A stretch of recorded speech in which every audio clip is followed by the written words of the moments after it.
إنما يخشى الله من عباده العلماء.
اس کے لیے مدرسہ جگہ جگہ قائم ہوتا ہے،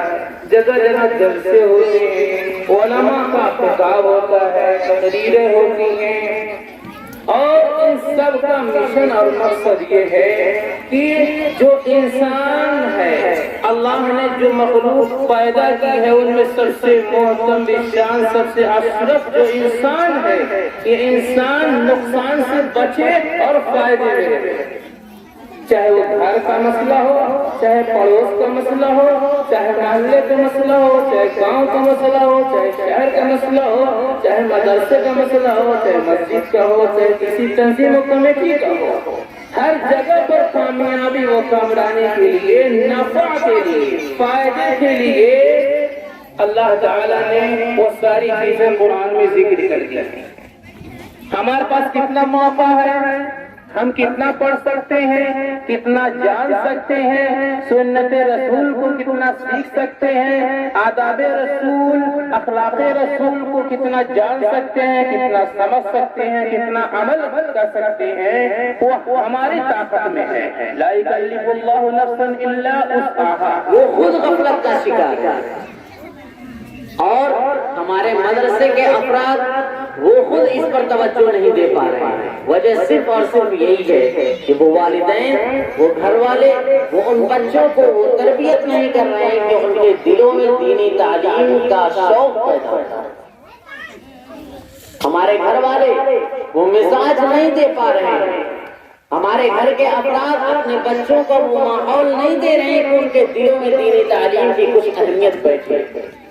آخر یہ بچے کیسے مدرسوں کا رخ کریں گے؟ وہ چیزیں ان کے دل میں سیکھنے کا جذبہ کہاں سے آئے گا؟ جب وہ ماحول پائیں گے، گھر میں دیکھیں گے نمازیں ہو رہی ہیں، روزہ رکھا جا رہا ہے، تو یہ چیزیں ان کو بھی سیکھنے کا شوق ہوگا، اچھی طرح سے بھی اس پر عمل کرنے کا شوق ہوگا۔ لیکن جب خود ہم اس چیز سے غافل پڑیں گے تو ہمارے بچوں میں وہ چیزیں کہاں سے آئیں گی؟ یہی وجہ ہے کہ آج اس بینر کے تلے ہمیں بیٹھنا پڑا اور یہ اپنی قوم کو آواز لگانی پڑی کہ اے قوم کے لوگوں ذرا بیدار ہو جاؤ، خود کے اندر دینی تعلیم کا شوق ہے۔ انہوں نے سلام نہیں کیا، بتایا تو تھا مدرسے میں، بتایا تو تھا یاد رکھنا اس دنیا میں کچھ شخصیتیں ایسی ہوتی ہیں جو کسی کا برا نہیں چاہتی، اس میں سے ایک استاد ہوتا ہے، وہ کبھی بھی نہیں چاہتا کہ میرے طالب علم سے کوئی غلطی ہو، وہ بتاتے تو ہے لیکن اس پر عمل کرانے کی ذمہ داری ہماری ہے، اس پر عمل کرانے کی ذمہ داری ہماری ہے۔ یہ عمل کرائے، ایسا نہیں کسی چھوٹا ہی سلام کرے، بڑوں کو بھی سلام کرنا چاہیے۔ اگر ماں باپ ان بچوں کو سلام کرے اور کہے السلام علیکم کو سلام کریں گے تو بچے سیکھ جائیں گے ہمارے ابا جان ہم کو سلام کر رہے ہیں تو ہم کیوں نہ اپنے ابا جان کو سلام کریں؟ آج امی جان نے مجھے سلام کیا ہے، میں کیوں نہ امی جان کو سلام کروں؟ ہمیں سوچتے ہیں کہ چھوٹے ہیں ہمیشہ ہم ہی کو سلام کریں، نہیں، نبی پاک صلی اللہ علیہ وسلم کا طریقہ یہ تھا، آپ گلی سے گزر رہے ہیں، بچے کھیل رہے ہیں، آپ بچوں کو سلام کرتے، آپ بچوں سے کہتے ہیں السلام علیکم ورحمۃ اللہ وبرکاتہ، بچے بھی جواب دیتے ہیں، تو ہمیں بھی سلام کرنا ہے ان کو سکھانے کے لیے، تاکہ جب یہ سیکھ جائیں گے پھر اس کے بعد یہ ہم کو بھی سلام کریں گے۔ یاد رکھنا بچے وہ نہیں سیکھتے ہیں جو لوگ کہتے ہیں، بلکہ وہ سیکھتے ہیں جو آپ کہتے ہیں۔